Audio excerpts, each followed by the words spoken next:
Okay, alright. Update po tayo sa Captain for today ganap, guys. Ito may nangyari pala kagabi kay kay Alden Richard. Kasi nasobrahan siguro ito sa exercise at ito ay sumali kasi ito sa fun run. Sa ngayon gisi, medyo humihinga yung paghinga niya kasi sobrang lakas at parang naghahabol hininga siya, guys. Aba, sana naman ay kaya tinawag yung mga medics pero kita naman natin na wala si Catherine dun at hinahanap siya ng kanyang mga fans. Pero itong si Alden Richard guys ay nung tinanong siya kung nasaan si Catherine ay ang sagot naman niya is busy siya at hindi siya nakapunta at hindi siya napanuwad ni Catherine. Okay, sa ganun na lagay guys alam naman din natin na kaya naman ni Alden niya kahit wala si Catherine. Kasi si Alden Richard naman po is napaka-independent na tao. Kahit wala po si Catherine, pag yan po ay nadyusan niya makipag-fun run, okay lang naman sa kanya. Pero in fairness, yung mga tao dun guys ay hinahanap si Cat kung nasaan siya dahil may nangyari nga kay Alden Richard na medyo napagod ata ng gusto sa kakatakbo sa kanyang fun run na sinalihan.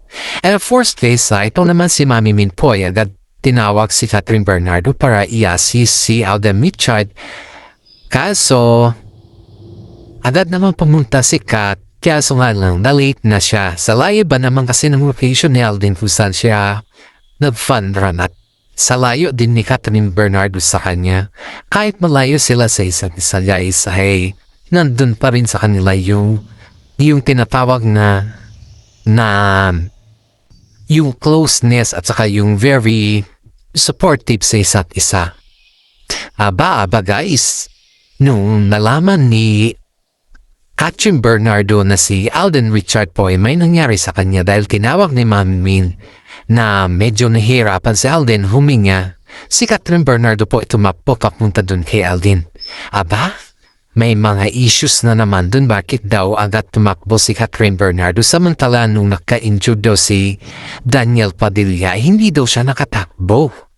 Sipin mo nga yun guys kinukumpara talaga si Alden Richard kay Daniel Padilla kasi nga itong si Daniel kasi ang hirap niya kasi itong pakibagayan parang ang gusto kasi nitong si Daniel is nandiyan palagi si Catherine. Siyempre may mga time din guys na napapagod din si Catherine may mga time din na yung bang hindi niya kayang i-assist si Daniel. Dun daw nagtatampo si Daniel sa kanya. Kasi pag siya naman daw may mga ganon na eksena noon sa basketball kung ano man ang sinalihan ni Catherine ay agad-agad rumerescue si Daniel. Pero as of now is si Catherine na po yung rumerescue kay Alden Richard. Kaya medyo tinitignan nila yung difference ng dalawa ba guys. Kaya maraming mga netizen po ang natutuwa sa nangyari kay Alden dahil agad rumescue si Catherine Bernardo sa kanya. At nakita naman nila na napaka-sweet din ni Catherine kahit late na siya ay nandun pa rin siya sa tabi ni Alden na hinahaplos at inaalalayan si Alden. Kitang-kita naman yan sa mga video natin guys at huwag na natin alamin kung nasaan na yung mga ganun na videos dahil tayo naman dito is mga legit po tayo guys. Sobrang alala naman si Mami Min kay Alden Richard dahil hindi niya daw akalain na ganun daw ka sporty si Alden at atatala daw niya is kayang-kaya niya na yung tumakbo ng ganun kahaba. Pero in fairness, si Mami Min po ay alala kay Alden na kitang-kita naman natin yan. Tinawagan niya talaga si Catherine para alalayan si Alden Aba, si Alden. Welcome na welcome sa sa pamilya nila Catherine Bernardo And of course guys, after that one po, nagpahinga si Alden kasama si Catherine. At yun po ay si Catherine na po nag-drive at hinatid po ni Catherine si Alden dun sa kanyang bahay. Pagdating po sa kanilang bahay guys ay si Catherine na po ay nagluto ng pagkain ni Alden. Ganyan po kasweet si Catherine kay Alden guys. Diba pinagluto pa talaga.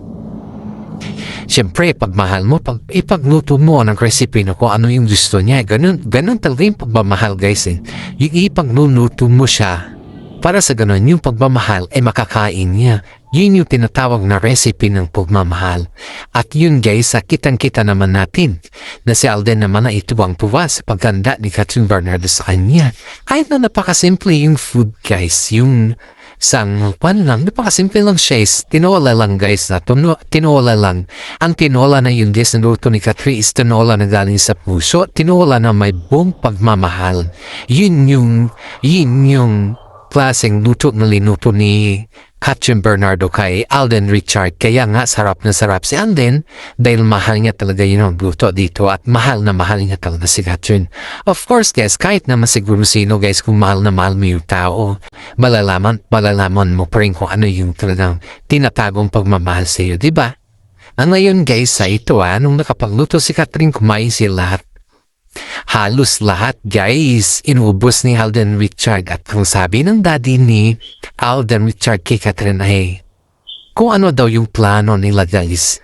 Ito yung mga kadalasan na tinatanong sa atin ng mga fans natin dito, lalong-lalo na yung mga senior citizen na nagtatanong kung ano yung plano ng Catherine guys is based on this sa ating mga legit na sources guys sa kanilang narinig ay parang priority pa lang ng Kat din sa ngayon yung mga projects nila. Kasi darating daw yung panahon na yung mawawala ng lahat. Kasali na yung mga project ay dapat ready to settle na daw sila guys. Kaya yun po yung sinasabi ng mga Kat din guys na parang plano pa lang nila na gawin lahat yung mga nakalinya sa kanila na project. And then after that, paplanuhin na nila yung kanilang future. Tama, napaka-practical ng Kat din sa ngayon guys sila Catherine Bernardo at saka si Alden Richard na napaka-practical nila pagdating sa pera kasi alam nila kung saan ito iikot at alam din nila kung paano nila ito paikutin. Sipin mo to may collaboration ang Kat din ng isang business at ayaw na nila yung collaboration nila Catherine Bernardo at Daniel Padilla na yung Kat business ba yung pagupitan. Ayaw na po nila yun guys. Kasi nga alam naman natin yung mga issues before, diba? Kaya sabi ni Catherine Bernardo at saka si Alden na nag-iipon na daw sila sa kanilang collaboration na business para sa ganun ay masettle na din ang lahat sa kanila. And of course guys, napaka-blessed ni Alden dahil napunta sa kanya si Catherine na kung saan naman ay si Catherine naman po ay businesswoman din. Parang gusto niya kasi na magpatayo ng sarili niyang business dahil habang buhay naman parang magtatrabaho siya bilang artista, diba? Hindi naman. Ang gusto niya yung may sarili siyang business para sa ganun, pag mag-retire siya bilang artista, at least may makukuha siyang income kahit konti lang. Diba? Kahit po konti-konti lang, at least yun, may nag-gain siya. Kahit nakupo na siya dyan, o kahit anong nakaigan na siya dyan, okay na yun. Diba guys? Ganon talaga yung utak ng Kat din sa ngayon. Napaka-practical sa lahat. Siyempre guys, kung practical ka kasi, iisipin mo na dyan yung future. Iisipin mo na lahat dyan. Kaya nga tayo mga Pilipino guys ay kitang-kita na natin kung sino talaga yung makakatuluyan Kahit hindi naman nila aminin, kahit hindi na nila sabihin or kung ano man dyan. Dahil ang kilos pa lang sa kanila, body language, body gesture, and everything when it comes to the body, ay talagang mahuhulaan mo na. Yung hula mo, yan yung tamang sagot sa mga hula natin at tanong natin sa kanila. Alam nyo ba guys na may nakapagtanong sa kanila dun sa mismo doon sa Fundran kung saan ay tinanong si Alden about kay Kat na kung ano din yung plano nila. And then, ang sabi ni Alden is, only Kat can answer that one, not me. Parang ganon.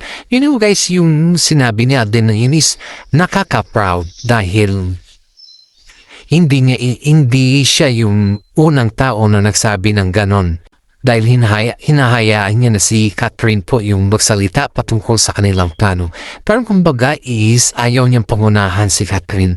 Which is tama naman. Kung ayaw mo pangunahan yung kasama mo, then let it be. Mas masarap pa nga pakiramdam guys na yung hindi mo siya pinapangunahan Mas masarap pa nga yun kasi nire-respeto mo siya. Ganon si Alden guys. Ganon siya tindi at ganon din siya kumbaga is karespeto kay Catherine Bernardo.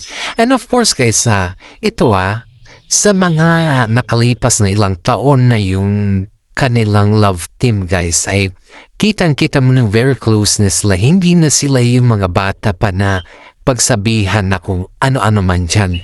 Pero sila is kailangan nila talaga na magiging matured at they are very matured enough. Tingnan mo, diba? Napaka-matured nila kung tutuusin natin. Napaka-gaan sa pakiramdam na yung pagka-matured nila ay nasasarapan sila sa lahat eh.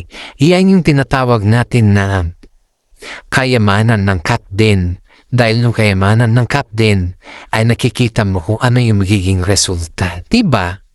Kaya guys, ay isipin natin ito yung kagandang halimbawa or yung baga ba is yung napaka modeling nila sa lahat. Alam mo, ang dami mga Pilipino po ay mga is parang ang model nila ngayon is yung tambalan ng cat din dahil both of them are business minded. Isipin mo po, hindi pa sila kasal pero business minded na sila. Sa ganun na edad guys is business minded na sila. Sa mga project nila, sa mga earnings nila, hindi yan nasasayang guys, milyon-milyon yung kinita nila. Pero when it comes sa business, talagang business ang tinatarget nila. Sana all nga ang tawag sa kanila eh. Sana all ganun siya ganon din yung mga iba ba. Kasi siyempre pag mga baguhan guys, ang inisip mo na nila yan yung paano sila mag-earn ng isto ba, kung paano sila kumita ng pera, kung paano sila magwaldas. Kasi siyempre bilang isang artista, ang iniisip po talaga dyan yung pagwawaldas. In the first place, yung gamit mo, mga sapatos mo, yung mga gamit mo talaga, yun talaga. Kasi siyempre, hindi ka naman pwedeng umiram eh. Pwede kang umiram sa umpisa, pero pag mayroon ka naman na, bibili ka na. Ganun yun. Hindi yung forever na hihiram ka. At saka, wag naman yung palaging humihiram. Mas maganda pa rin yung may sarili ka. Sila Alden at Catherine naman guys ay wala tayong masabi sa kanila kundi botong-boto lahat mga tao sa amin. Ngayon guys ay may bagong endorsement si Catherine Bernardo sa ngayon guys Ang laki-laki, ang ganda ng pagrampa pa niya.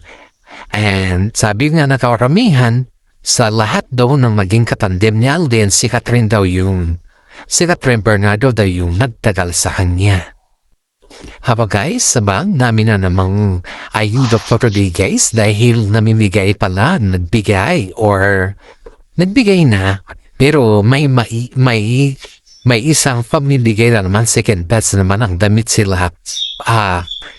Itong si Kat din guys patungkol sa kanyang fun run. Tapos si Alden Richard guys may palitos yung mga damit ba na binibigay sa mga fans. Ito pala yung kaibigan niya. Ito din yung alam ko. Ang alam ko lang kasi yung nanilibre siya ng mga foods ng mga staff niya. At saka higit sa lahat yung mga kasama niya. Pero pati pala yung mga damit nila ni Catherine Bernardo ang naigusan po ay yung dalawa sila na may pelikula, may movie, ay na-printed out pero sila mag-damit na ganun. Para sa ganun po ay may bibigay niya sa mga fans niya. Heto guys totoo pala yung sinasabi nila na hindi lang pala basta-basta si Alden, saka hindi siya madam. Daming nagsasabi na si Alden Richard po ay palaging nagbibigay yan. Hindi siya madamot kaya maraming blessings sa kanya. Totoo pala yun guys, ang dami palang nakapansin sa ganun na ugali ni Alden Richard, which is tama rin pala yung mga sinasabi ng karamihan sa kanya. Ang akala ko lang kasi hindi totoo yun. Pero totoo pala guys, sa isipin mo to namibigay siya ng mga ganon na damit para sa mga fans kahit hindi siya politiko, diba? Pero in fairness, selos pala si Alden kay yung si Mayor dahil pala, kaya pala na-stop yung panliligaw ni Alden noon dahil dito sa Mayor na to. At higit sa lahat guys ay parang siyempre kasi ilang taon na sila magkasama at ang gusto ko si Catherine is yung makilala si Alden Richard ng pangmatagalan. Hindi lang yung nakilala dahil may script sila na magpartner sila or kundi makilala na ibang personal talaga yung talagang may future. Yun yung gusto ni Catherine kasi yung makilala si Alden Richard na yung totoo sa kanyang sarili. Ganon si Catherine, guys. Dahil nakilala niya naman kasi si Alden dahil lang sa pelikula at nagkatandem sila, nagkaroon na ng phobia itong si Catherine sa mga ganon na bagay. Kaya ang iniisip ni Catherine ay ayaw niya nang mangyari yung nangyari kay Daniel Padilla sa kanya. And of course, guys, tama naman yun. Kasi si Catherine naman po yung nakikikwan dito. Kumbaga is makikisama. Hindi naman yung mga ibang tao. Kaya sabi ni Mami Min po ay botong-boto si Mami Min kay Alden Richard matagal na at hinahayaan na lang si Catherine na mag-decide kung ano yung gusto niya. Kasi si Catherine naman talaga yung mag-decision dyan, guys. Hindi naman po si Mami Min. Ang temang Min lang po ay suportahan si Catherine Bernardo kung ano yung gusto niya. Pero pag kumingisa ng advice, yun naman po yung may bibigay ni Mami Min sa kanya. Yan po yung talagang sinabi ni Mami Min sa lahat ng kanyang mga interviews dahil ayaw yung pakialaman yung about sa love life ni Catherine dahil may edad naman at hindi na siya bata. Kung humihingi lang si Catherine ng advice ay doon na po papasok si Mami Min. Pero pag hindi naman humingi siya at yun ng advice ay syempre ibig sabihin kayang-kaya niya na yun, diba? Ganoon naman talaga guys kung hindi humingi isang tao ng advice, ibig sabihin, kaya niyang lusutan yung kanyang pagsubok sa buhay na kanyang nararanasan sa ngayon. And of course guys, si Catherine po ay hindi po siya humingi ng advice patungkol sa kanila ni Alden, pero one time lang na yung humingi siya ng advice patungkol sa kanila ni Daniel Padilla ay iyon po ay ibinigay talaga ni Mami Min yun. Hindi naman pinagdamot ni Mami Min yung mga advices na gano'n dahil alam naman niya na pag nasasaktan ng kanyang anak ay nasasaktan na rin siya. Ay maraming mga netizen po ngumanga sa mag-inang ito. Kasal na din po si Alden Richard kasi napaka-responsible nila sa isa't isa. Yung nanay mo na yung bang nandyan palagi para sa'yo. Yung bang kahit anong sabihin nila nandyan palagi para sa'yo. Yung bigyan ka ng full support. Hindi siya yung tao na yung ano man yung sasabihin, hindi siya ganun. Pero in fairness, ito yung pinakamaganda dito ha. Si Alden Richard po ay hindi naman niya sinasamantala yung kagandang loob na binabahagi naman ng mga pamilya ni Ate Bernardo sa kanya. Kasi may mga ibang tambalandis na sinasamantala yung binabahagi, di ba? Halimbawa, napakaganda yung pinapakita siya din sinasamantala yun. Parang ginagrab the opportunities. Pero si Alden po guys is wala po tayo naririnig na inaabuso o sinasamantala niya yung pabutihan ng pamilya ni Catherine lalong-laro na kay Mami Min. And of course guys, pati na rin si Alden Richard po ay may regalo kay Mami Min na kung saan po ay isang bag din. You know yung mga eldest ngayon guys, ang yung mapaborito talaga nila na nire-regalo para sa kanila is EPA. Yung social na bag ba? Alam mo yung bag na yung talagang social na bag, yun yung pinakakuan kasi sa ngayon. Yun yung pinaka magandang tignan yung social na bag. Sa napakaganda na bag. Model na model kasi pag mahal kasi yung bag mo talagang attractive ka dyan kasi marami nagsasabi pag mahal ng bag napaka-attractive dyan. Ibig sabihin marami kang pera kasi sa bag kasi sukat. Sa ngayon guys ang bag kasi yun po yung sukatan ng kayamanan na ayon dito sa ating mga legit na sources. At yung bag din po na niregalo ni Alden Richard ay hindi po siya basta-basta. It's a part of a very very expensive bag guys. Alam naman din natin yan. Marami naman nakakaalam na nagre-regalo si Alden Richard mga expensive bag kay Mami Min. Di ba matagal na yan? Kasi kitang-kita naman natin na botong-boto kasi si Mami Min kay Alden Richard. And at the same time naman is mahal na mahal din ni Mami Min si Alden Richard para kay Catherine. Ganoon naman guys pati naman si Daddy Bay niya may regalo naman din po si Catherine sa kanya. And now, Alam ko maraming mga netizen dito ang nag-aabang ko ano yung regalo ni Captain Bernardo kay Daddy Bea. Sa susunod na yun na video natin guys. Ito naman tayo guys sa mga shoutout muna tayo sa mga senior citizen dyan na talagang nagumaling at nag-aabang sa ating videos. Update natin sa din sa mga fans natin dyan na patuloy nanonood sa atin at sa mga basers din natin dyan. Nagpapasalamat pa rin ako sa inyo dahil kahit papano ay nanonood pa rin kayo sa aking live. God bless to all.